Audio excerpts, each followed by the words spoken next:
Si desplegáramos la corteza cerebral que nos envuelve, daría para fabricar un mantel de una mesa pequeña. Y en ese mantel estaría todo, el control de nosotros mismos y el control del universo. En unos instantes, en redes.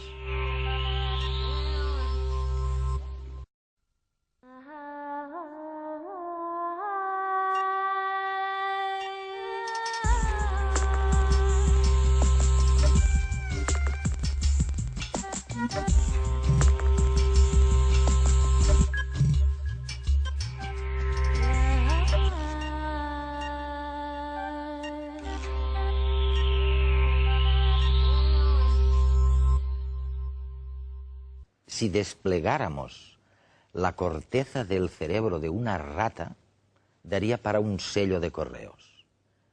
Si desplegáramos la corteza de nuestro cerebro, daría para un mantel de una mesa mediana. Y en ese mantel estaría nuestra conciencia, la capacidad de controlar nuestro cerebro, de controlar a los demás y de controlar el universo. Casi sin saberlo, estamos descubriendo lo que de verdad nos ha hecho humanos. El cerebro puede deteriorarse por un traumatismo o a consecuencia de una enfermedad neurodegenerativa. ¿Pero pueden recuperarse las facultades perdidas por estas causas? La respuesta es que en parte sí. ¿Recuerdan a Oliver Sacks? En Despertares o en El hombre que confundió a su mujer con un sombrero, Sacks nos mostró cómo el cerebro es capaz de recuperarse. La clave de este proceso es la plasticidad cerebral. Gracias a ella, nuestro cerebro se reorganiza, adaptándose a nuevas situaciones. Un circuito dañado no puede repararse como lo haría un golpe o un arañazo en la piel.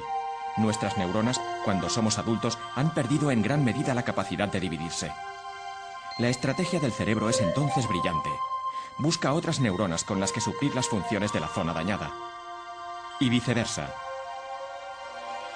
Tras perder una mano, la parte del córtex dedicada a su control queda sin función. Entonces nada se desaprovecha. Poco a poco las zonas de alrededor van invadiéndola, aprovechando los recursos disponibles.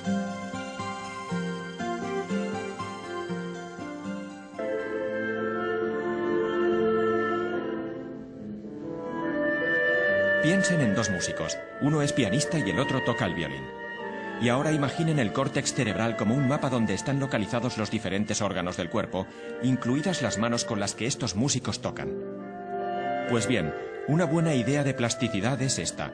Mientras que el pianista tiene la misma cantidad de neuronas dedicadas a ambas manos, el violinista posee un área mucho mayor de su córtex controlando la mano izquierda si lo comparamos con la derecha. Aunque cuando nacieron ambos tenían aproximadamente el mismo número para derecha e izquierda, la práctica y la plasticidad han modificado el cerebro.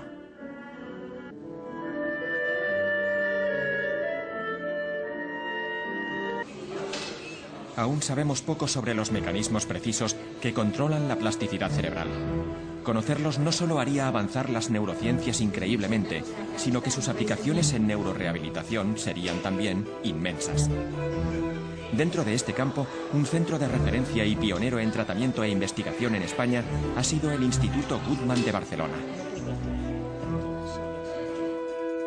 Hoy veremos cómo funciona el instituto por dentro y entrevistaremos a Giacomo Rizzolatti y Álvaro Pascual Leone, dos figuras destacadas dentro del campo de las neurociencias y participantes en las 15ª Jornadas Técnicas del Instituto Guttmann.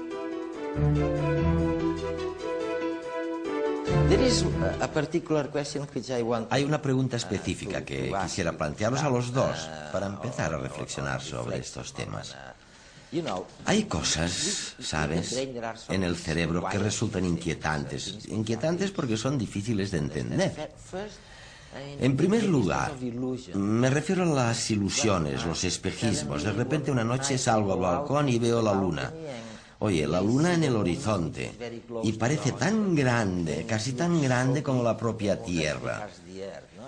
Y ya sé que no ha cambiado de tamaño la luna, que la distancia es la misma, que su tamaño permanece igual, así que el cerebro obviamente me está engañando, me dice algo que no es cierto. Y hay 1 millón de ilusiones así, ¿verdad? Creo que por lo general se piensa en el cerebro como un recipiente que obtiene cierta información y la dota de sentido, la procesa después. Pero me parece que esto es fundamentalmente erróneo. Simplemente no funciona así. Creo que básicamente lo que hace el cerebro es generar una expectativa. Ajá. Realiza una predicción sobre lo que debe esperar. Ahora, por ejemplo, me has formulado una pregunta esperando una respuesta. Tal vez no sepas exactamente qué diré, pero tienes ciertas expectativas sobre lo que diré y cómo lo diré, etc. Si surge algo totalmente aparte y distinto a lo esperado, se produce un conflicto entre tú, es decir, entre lo que esperas y lo que obtienes. Creo que nuestro cerebro está codificado para generar expectativas y detectar lo inesperado. Así que, en último término, las ilusiones no son más que un momento de desequilibrio inesperado entre lo que esperamos que suceda y la realidad que se nos presenta. Exacto.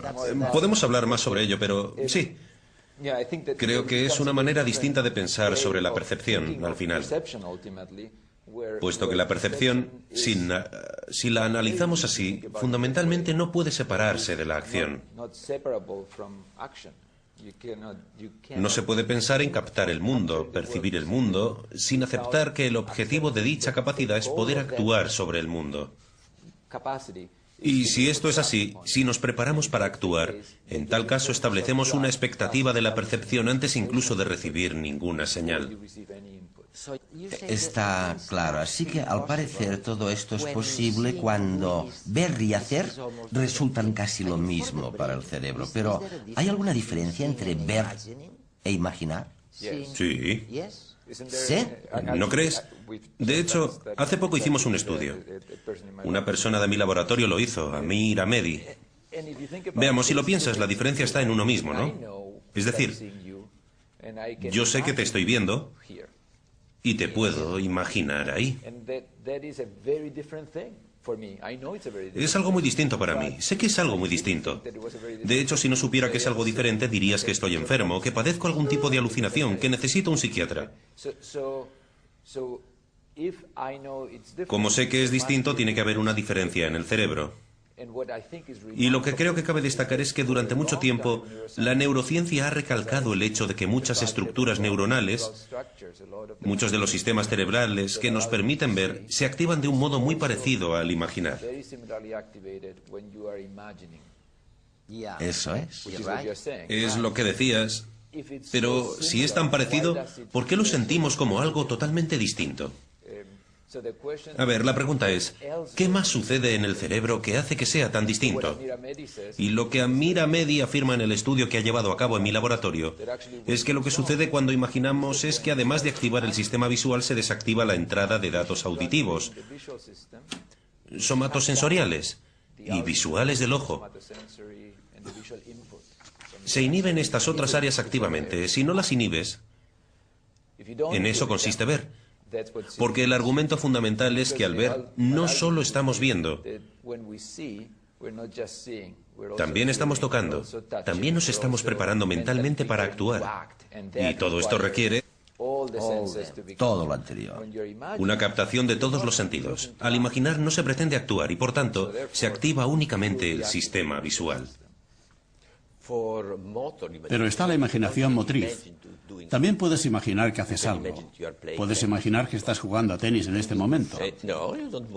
¿Mueves algo? No, no mueves nada. Imaginas que juegas al tenis, ¿sabes? Es un buen entrenamiento, porque pensar en el movimiento mejora tus destrezas e incluso tu fuerza. Parece una locura, pero es así. Así que cuando piensas que juegas a tenis, ¿qué sucede? Activas la misma estructura que normalmente utilizas para jugar a tenis, pero además activas lo que llamamos pre-SMA, un área que conecta el lóbulo frontal y el sistema motor. Y de algún